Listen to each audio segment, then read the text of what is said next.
नमस्कार दोस्तों। Lesson number 14 हमारा चल रहा है और उसके अंतर्गत हमने थॉमसन मॉडल, रदरफोर्ड मॉडल पढ़ लिए हैं और अब हम बोर मॉडल की स्टडी करना चाह रहे हैं, जिसके अधीन हमने अब तक इसकी संकल्पनाएं पढ़ ली हैं और इसकी उपलब्धियों में हमने 3 उपलब्धियां इसकी पढ़ ली हैं।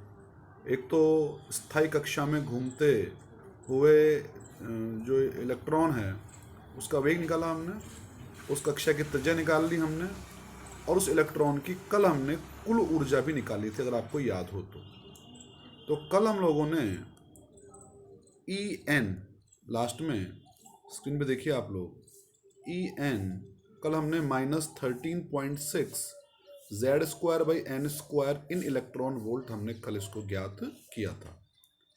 आज हमें इस हाइड्रोजन परमाणु के विभिन्न कक्षाओं में जब इलेक्ट्रॉन चक्कर लगाता है तो उसकी ऊर्जाएं कितनी कितनी प्राप्त होती हैं, इसका हमें करना होगा परिकलन। ठीक है, समझते हैं इसको एक बार।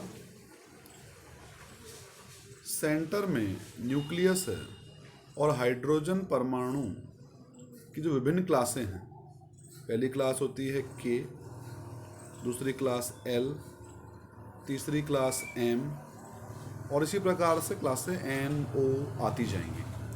हमें इन विभिन्न कक्षाओं में उस इलेक्ट्रॉन की ऊर्जा निकालनी है। अब आप कहेंगे सर ऊर्जा क्लासेस में अलग अलग आएगी क्या? हाँ, हर कक्षा में ऊर्जा अलग अलग आएगी। इसका रीज़न क्या है, ज़रा कल का फॉर्मूला देखिए आप। En वो आ रहा है हमारे पास -13.6 अपॉन n² Z²।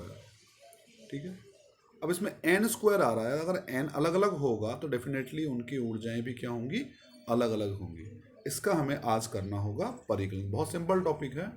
हमें हाइड्रोजन परमाणु की विभिन्न कक्षाओं में परिभ्रमण करते हुए इलेक्ट्रॉन की ऊर्जाओं का परिकलन करना होगा। क्लियर है? ये पेज मैंने कल आपको समझा दिया था। अब हम लोग नेक्स्ट पेज पे आते हैं और नेक्स्ट पेज जो है वो ये आ रहा है हमारे पास, पेज नंबर 15 है, अगर देखें तो। हाँ, तो देखिए एक बार, फॉर फर्स्ट क्लास, पहली क्लास के लिए वो K क्लास कहेगा।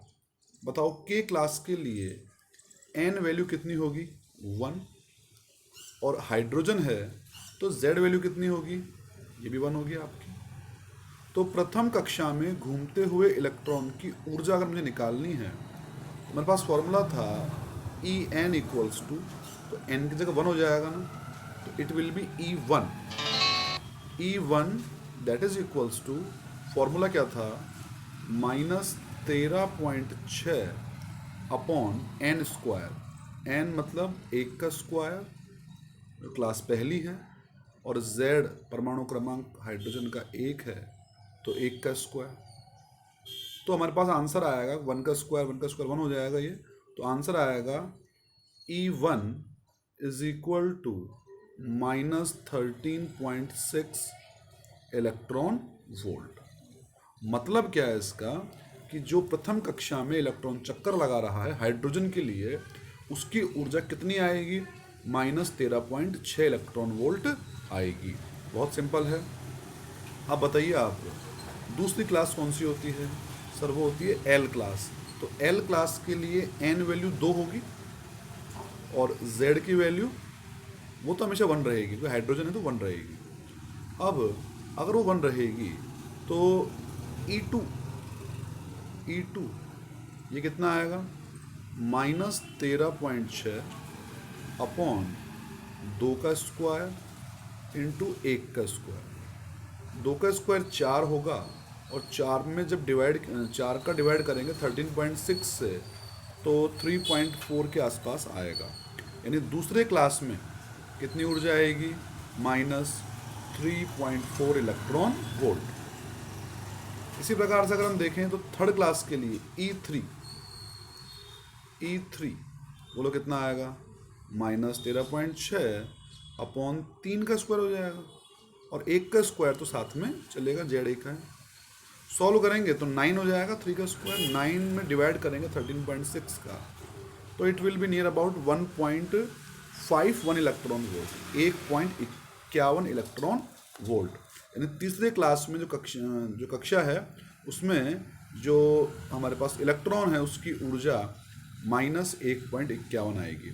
चौथी क्लास के लिए और पांचवी क्लास के लिए अपने आप निकाल लेंगे आप। n की जगह आपको 4 करना होगा और अगले में n की जगह आपको 5 करना होगा। स्क्रीन पर दिख रहा है आप लोगों को, देखिए n क्लास के लिए ये रहा -0.85 इलेक्ट्रॉन वोल्ट और O क्लास के लिए -0.54 इलेक्ट्रॉन वोल्ट। ये आप बहुत इजीली निकाल लेंगे, इसमें कोई खास बात नहीं है। और आपको मान भी याद रखने होंगे। ये -13.6 इलेक्ट्रॉन वोल्ट पहली क्लास के लिए, -3.4 इलेक्ट्रॉन वोल्ट दूसरी क्लास के लिए, -1.15 थर्ड क्लास के लिए, -0.85 फोर्थ क्लास के लिए और -0.54 ये आपका आएगा ओ क्लास के लिए। क्लासेस के आगे भी होती हैं, हम नहीं कह सकते कि साहब ओ क्लास तक ही है, क्लास तो इसके आगे भी होगी, पर वो इतनी महत्वपूर्ण नहीं है क्योंकि उनके लिए ऊर्जाएं इतनी कम हो जाएंगी कि वो कोई विशेष महत्व उसमें उस ऊर्जा का फिर नहीं रहेगा। ठीक है, अब आप सपोज कीजिए मैं आपसे पूछता हूँ कि ये एनर्जी जीरो कब होगी। तो देखिए ई एन के जो फॉर्मूले हैं उस फॉर्मूले के अंदर -13.6 अपॉन में n² आ रहा। ठीक है, अब ई एन की वैल्यू जीरो कब हो? डेफिनेटली ई एन की वैल्यू जीरो तभी होगी जब इस एन की वैल्यू इनफाइनाइट हो। कितनी हो? इनफाइनाइट। ठीक है, इनफाइनाइट का डिवाइड करेंगे, इनफाइनाइट से भाग देंगे, अनंत का भाग लगाएंगे तो आंसर कितना आएगा? जीरो। मतलब वो कौन सी क्लास होगी जहाँ पर जो हमारी ऊर्जा है उसकी वैल्यू जीरो हो जाएगी? तो वो होगी n इक्वल्स टू इनफाइनाइट, अनंत क्लास वो होगी। अब इस अनंत क्लास का मतलब क्या है सर? इसका मतलब ये है कि वो इलेक्ट्रॉन जो है वो नाभिक से बहुत दूरी पर चले गया, इतनी दूरी पर चले गया कि उसका कोई अट्रैक्शन नहीं है उसके साथ, कोई अटैचमेंट नहीं है। अटैचमेंट नहीं है तो लगभग फ्री की तरह बिहेव करेगा। ठीक है, तो ऊर्जा जीरो कब होगी? जब n इक्वल टू कितना होगा? अनंत होगा।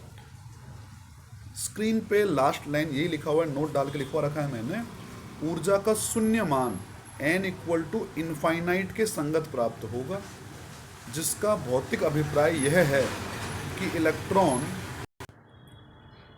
व नाभिक के मध्य अनंत दूरी हो जाएगी। ठीक है, ये हमने गणनाएं कर ली सारी। अब एक विशेष बात देखिए, मैंने कल भी समझाया था आपको कि ऊर्जा के सभी मान संभव नहीं है। जैसे देख रहे हैं हम लोग कि ऊर्जा का जो पहली क्लास में मान है वो है -13.6 इलेक्ट्रॉन वोल्ट। उसके बाद अगली क्लास में जो ऊर्जा का मान है वो -3.4 इलेक्ट्रॉन वोल्ट। तो बीच के मान कहाँ गए? बीच के मान कहाँ गए? तो हम ये उत्तर देते हैं इसमें, जो बीच के मान हैं वो उपलब्ध नहीं है। इसका मतलब ऊर्जा के सभी मान संभव नहीं है। इस वाले केस में ऊर्जा के सभी मान संभव नहीं हैं, ऊर्जा के कुछ निश्चित मान ही संभव हैं। जैसे -13.6, उसके बाद -13.5, 4, 3, 12, 11, 10, ये सब कहाँ गए सर? तो ये हैं तो सही, पर उस हाइड्रोजन परमाणु के लिए उपलब्ध नहीं है। इसको हम कहते हैं ऊर्जा का क्वांटीकरण, कि सभी मान संभव नहीं है, कंटिन्यूस नहीं है ऊर्जा, वो डिस्क्रीट है, विविक्त है। विविक्त है, इसको आप थोड़ा समझेंगे एक बार। जैसे अगला मान देखिए, -3.4 के बाद सीधा मान आ रहा है -1.51, तो सर बीच के मान कहाँ गए? तो यही तो हम कह रहे हैं कि बीच के जो मान हैं वो उपलब्ध नहीं हैं, वो ऊर्जा के मान उपलब्ध नहीं हैं, मतलब जो ऊर्जा स्तर हैं वो विविक्त हैं, वो कंटिन्यूअस नहीं है। ठीक है, सॉरी,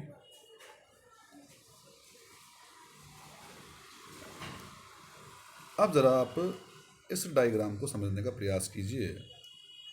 सॉरी,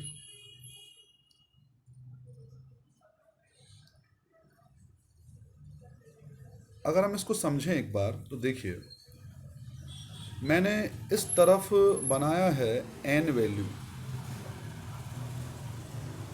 बनाइए, और इस तरफ बनाया है उस n के संगत ऊर्जाओं के मान। तो बहुत सिंपल ग्राफ है एक तरीके से। देखिए n इक्वल टू 1 हमने गणना करी है, n इक्वल टू 1 पर मान कितना आता है, n इक्वल टू 1 पर मान कितना आता है, -13.6 लिख दिया हमने। n इक्वल टू 2 पर मान कितना आया था, -3.4 आया था। उसके बाद 1.51 आया था, 0.85 आया था और कंटिन्यूस। और देखिए n इक्वल्स टू इनफाइनाइट पर अब ऊर्जा कितनी हो गई, 0 इलेक्ट्रॉन वोल्ट ऊर्जा हो गई। ठीक है, तो n इक्वल्स टू इनफाइनाइट पर जो ऊर्जा है वो 0 होगी। अब इस ग्राफ को बनाने में विशेष बात नहीं है, जो हमने टॉपिक पहले किया है उस टॉपिक को हमने ग्राफ से ही दर्शा दिया। अब देखो मुद्दे की बात पे आओ।